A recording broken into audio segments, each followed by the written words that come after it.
पाकिस्तान के Quetta railway station पर शनिवार सुबह ब्लास्ट में 26 लोगों की मौत हो गई। धमाके में 50 से ज़्यादा लोग घायल हुए हैं। पाकिस्तान मीडिया रिपोर्ट्स के मुताबिक हमले की जिम्मेदारी मिलिटेंट ग्रुप बलूच के लिबरेशन आर्मी ने ली है।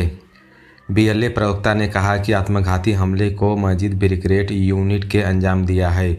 उनका निशाना मिलिटेंट इन्फेंट्री स्कूल में सैनिक थे जो कोर्स में पूरा जाफर एक्सप्रेस से पेशेवर जाने वाले हैं। अधिकारियों ने बताया कि कई घायल यात्रियों की मौत अस्पताल में हुई है। क्वेटा सिविल हॉस्पिटल के प्रवक्ता वसीम बैग के पाकिस्तान अखबार द डॉन को बताया, मारे गए लोगों में 14 आर्मी जवान और 12 आम नागरिक हैं।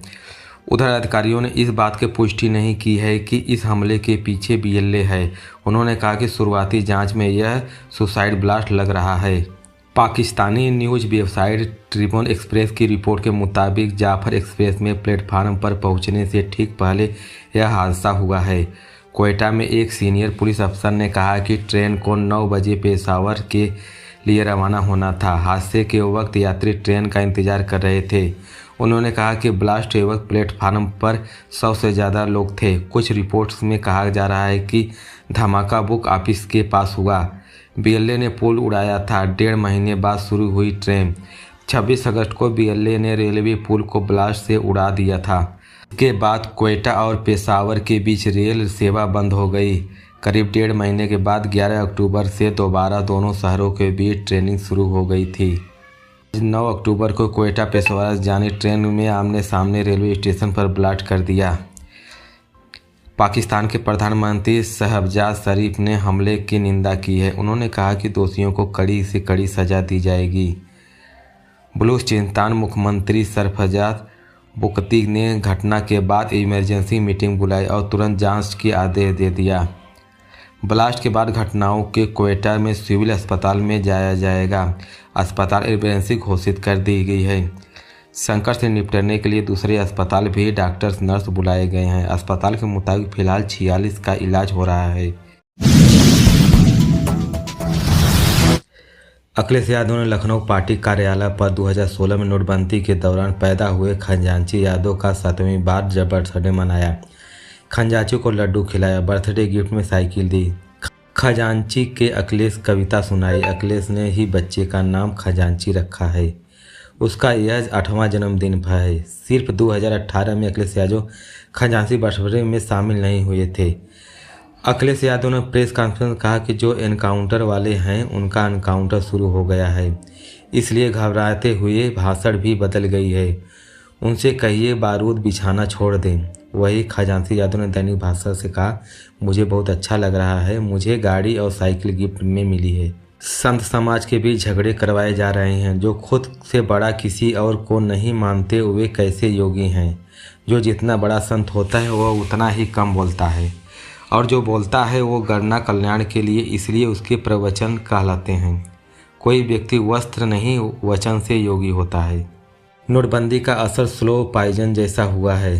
पिछले 8 साल में किसान, मजदूर, नौकरी पेशा, पेशावर लोग और छोटे मोटे व्यापारी, फेरी वाले, सब्जी वाले अपना शिकार बनाया है। खजांची जितना होता जा रहा है, नोटबंदी नीलामी उतने ही लोगों को दिखाई देती है। नोटबंदी सबसे बड़ा भ्रष्टाचार था। खजांची का जन्मदिन सपा से ज़्यादा भाजपा को मानना चाहिए। अगर एनकाउंटर वाले अकाउंट डाउन शुरू हो गया तो अधिकारियों को पदाधिकारियों को मान लिया जाए। जब तक जनता खिलाफ हो तो अधिकारी क्या करेंगे।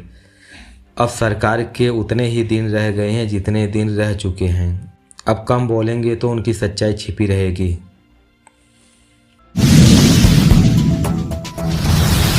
यूपी उपचुनाव की सरगर्मी के साथ नेताओं के बयानों में तख्ती बढ़ती जा रही है।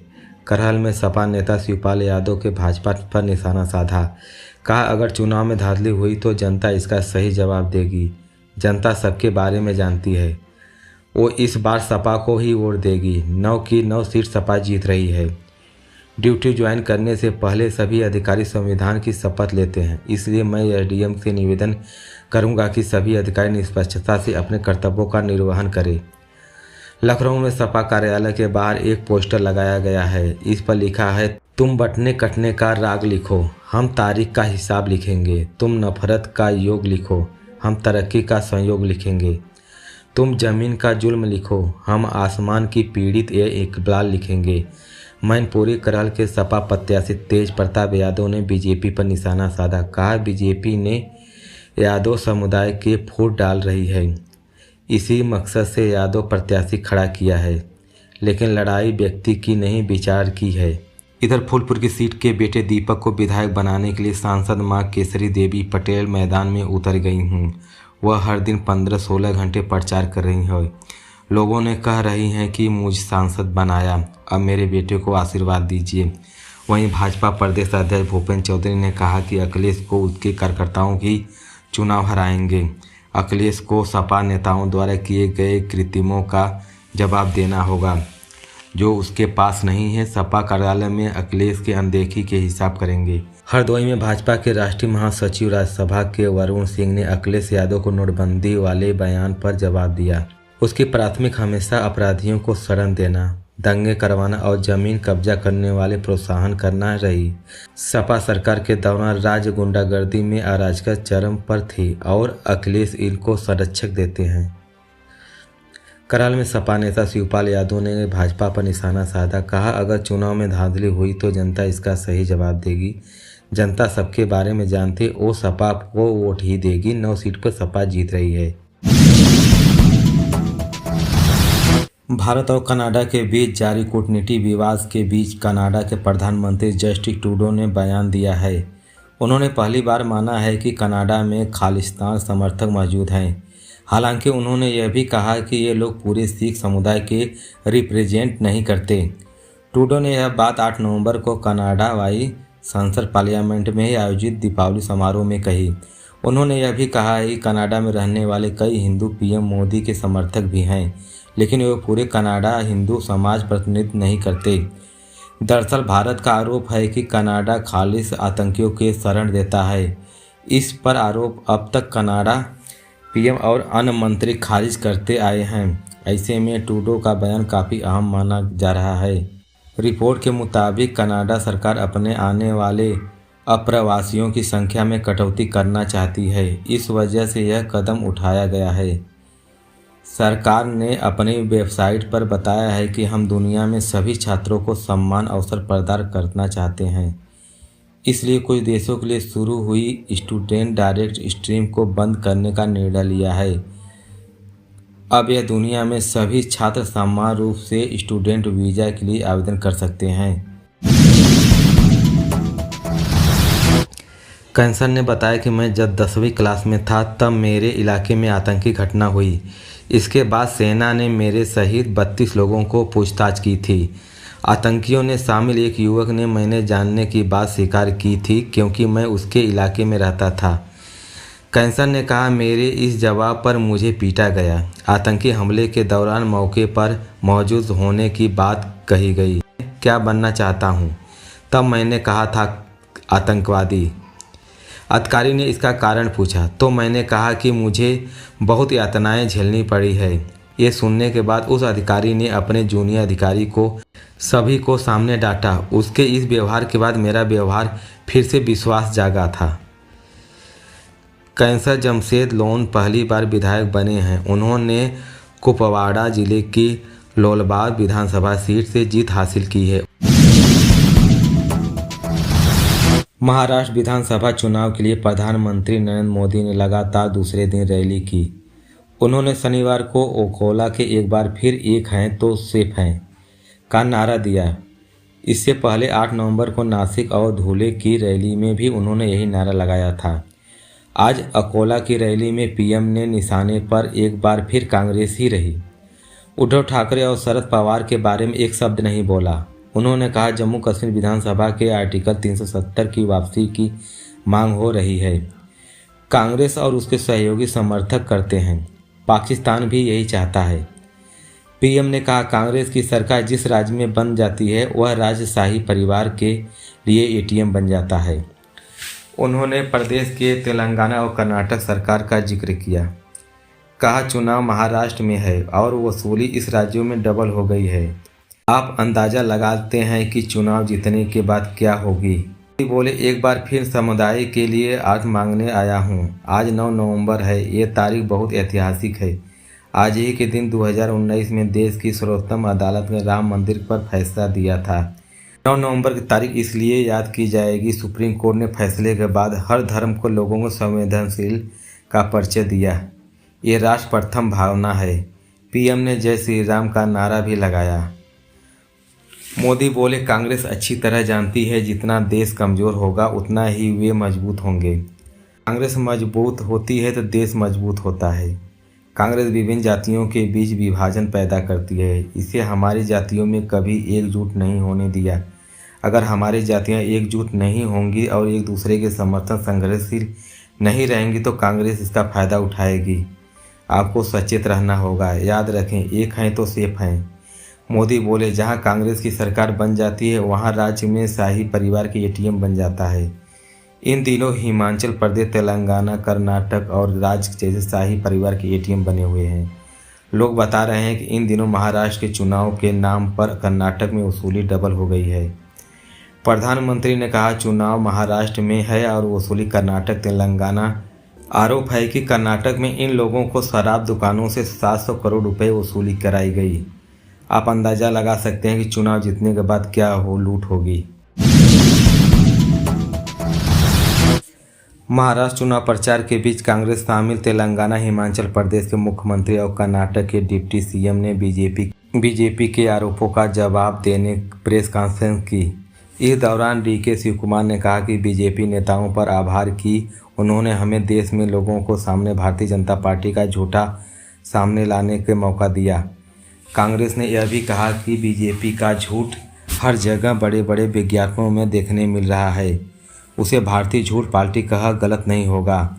एक ऐसी पार्टी जो पिछले 10 सालों में अपनी लकीर नहीं बढ़ा पाई, वह हमारी लकीरों पर छोटी कर दे रही है। मुंबई में शनिवार को हुई प्रेस कॉन्फ्रेंस से तेलंगाना सीएम रेवंत रेड्डी ने, हिमाचल प्रदेश के CM Sukhvinder Sukhu, Karnataka deputy CM DK Shiv Kumar और पवन खेड़ा भी मौजूद रहे, जहां सभी ने पीएम मोदी के 1 नवंबर को लगाए आरोपों का जवाब दिया। दरअसल एक पोस्ट में सीएम ने कहा था कि कांग्रेस से यह बात अब समझ में आ रही है कि झूठे वादे तो आसान है, लेकिन उसे सही तरीके से लागू करना मुश्किल है। हिमाचल प्रदेश से कर्नाटक और तेलंगाना विकास और वित्तीय सेहत के दम पर होती जा रही है। कांग्रेस महाराष्ट्र के विपक्षी गठबंधन महाविकास अघाड़ी में शामिल है। एमवीए ने मैनिफेस्टो जारी करते हुए राहुल महाराष्ट्र के महिलाओं को 3,000 रुपये, युवाओं को 4,000 रुपये देने का वादा किया था। डीके ने कहा, हम यह सिर्फ झूठ बताते नहीं, समुदाय की तीनों पार्टियों को कर्नाटक आमंत्रित करते आए हैं। हम उन्हें कर्नाटक में 33 वॉल्वो बस तैयार करेंगे। इतनी प्रगति एकाएक नहीं हुई, हमने काम किया है। राहुल गांधी ने भारत छोड़ो यात्रा में देखा कि कैसा लोग महंगाई से जूझ रहे हैं। विपक्ष में रहते हुए हमने निर्णय लिया कि हम लोगों को महंगाई की मार के बाहर निकलने से मदद करेंगे। रेवंत ने कहा, बीजेपी अगर गारंटियों के खिलाफ है तो मोदी गारंटी क्या बोल रही है? बस चुनाव बोलने के लिए ही चाहिए? लोगों को बताना जरूरी है कांग्रेस क्या कर रही है। तेलंगाना के किसानों के पिछली सरकार ने धोखा दिया, हमारी सरकार ने करोड़ों किसानों का कर्ज माफ करी। तेलंगाना के किसानों को पिछली सरकार ने धोखा दिया, हमारी सरकार ने करोड़ों किसानों का कर्ज माफ किया है। मैं हर किसान का बेटा देखता हूँ। पिछले 10 महीने में हमारी सरकार 50,000 लोगों को नौकरी दी। कोई भी नेता आकर देख सकता है। 50 लाख परिवारों को मुफ्त बिजली मिल रही है। हमने वादा किया, उसे निभाया। सुखविंदर सिंह कहा कि हिमाचल प्रदेश हमने पहले कार्यालय में ही सरकारी अधिकारियों को ओल्ड पेंशन स्कीम दी। 5 साल की गारंटी पूरी होने से हम काम करने से शुरू कर देते हैं। बात चुनाव की होनी चाहिए तो लोक चर्चा गारंटियों की हो रही है। बीजेपी ने लोकसभा चुनाव में 5,000 करोड़ की रेवटियाँ बांटी थी।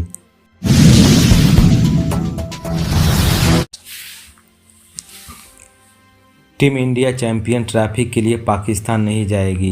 एक रिपोर्ट में भारतीय क्रिकेट कंट्रोल बोर्ड के सूत्रों के हवाले में यह दावा सामने आने के बाद पाकिस्तान क्रिकेट बोर्ड पीबीसी ने कहा कि उसके लिखित कुछ भी नहीं मिला है।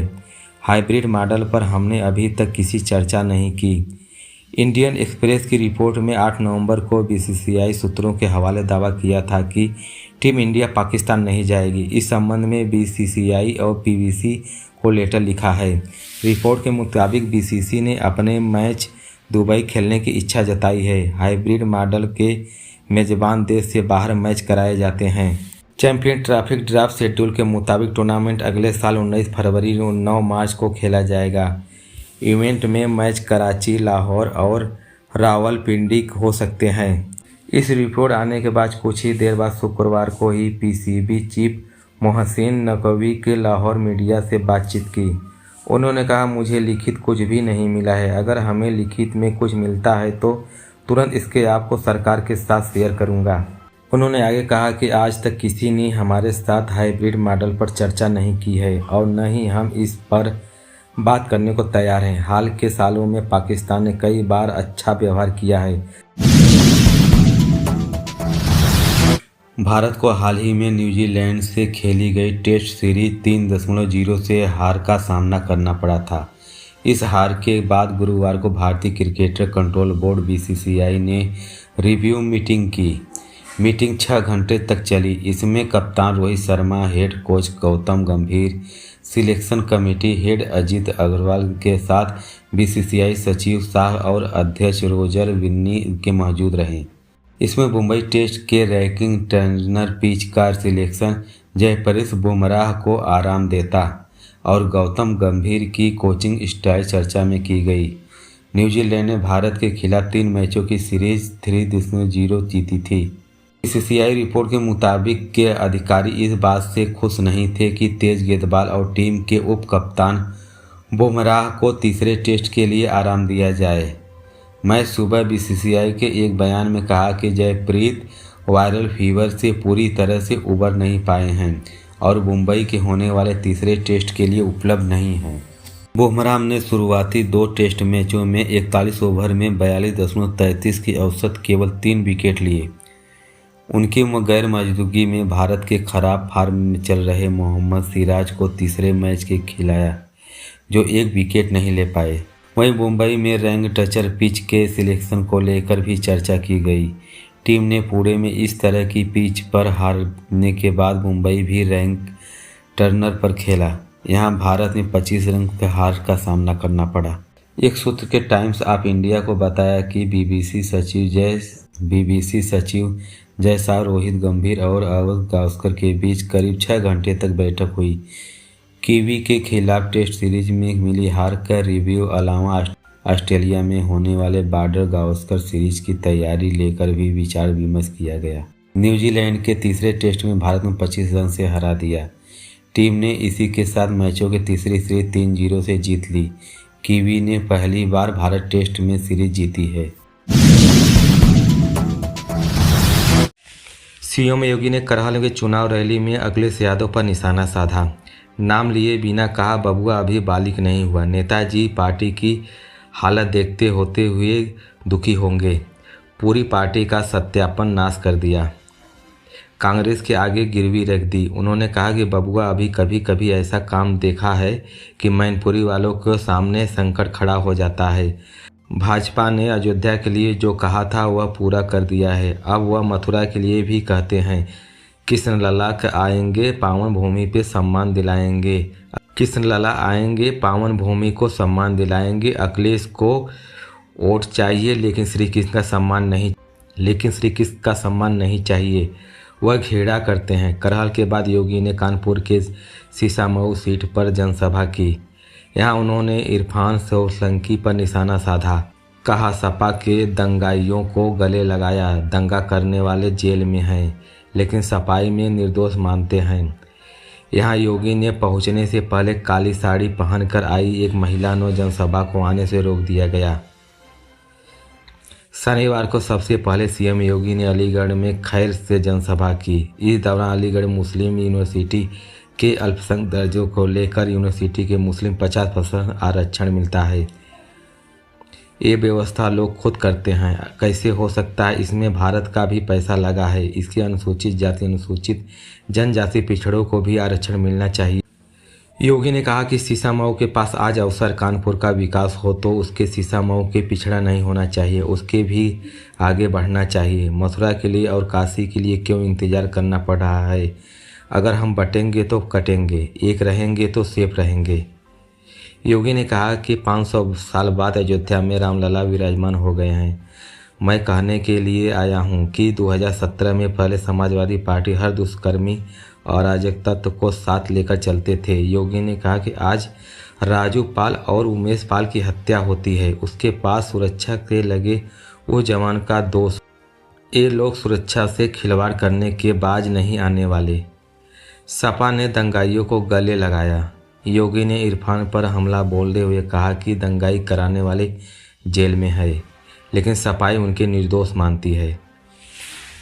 कानपुर में योगी ने कहा कि मां गंगा घाट के तट स्थित पावन धारा पर, जिसे बाबा वारणेश्वर नाम के बाबा आनंदेश्वर की कृपा प्राप्त हुई है, ऐसी पावन धारा को कोटि कोटि नमन करते हुए आप सभी सीसामऊ और कानपुर के जनता का हृदय से आभार व्यक्त करता हूं। उन्होंने कहा कि भाजपा के हरियाणा चुनावी तीसरी बार जीत हासिल की। जनता का जनादेश झंडे गठबंधन के लिए चेतावनी था। लोकसभा में झूठी अफवाह फैलाकर जनता जनार्दन को गुमराह करने का काम किया गया, लेकिन अब जनता समझ चुकी है कि ये लोग जनभावना को साथ खिलवाड़ करने वाले हैं। जम्मू कश्मीर में 370 से फिर लागू करने से प्रस्ताव को लागू करने के लिए गठबंधन जो काम किया है उसके लिए पोल खुल गई है। कानपुर मंच पर सीएम योगी ने आते ही लोगों के योगी योगी के नारे लगाए। सुरेश खन्ना ने प्लीज कहकर लोगों को बैठाया। यह देखकर योगी हंस पड़े। भाजपा विधायक बोले, आतंकवाद का दूसरा नाम मुस्लिम। इससे पहले कानपुर में जनसभा को भाजपा विधायक महेश द्विवेदी ने कहा कि राधे राधे कमल खिला दे। जब देश आज़ाद हुआ था तब देश के लिए हिंदू और मुस्लिम दोनों भी प्राणों की आहुति दी थी, लेकिन देश के हिंदुओं को बांटा और काटा जा रहा है।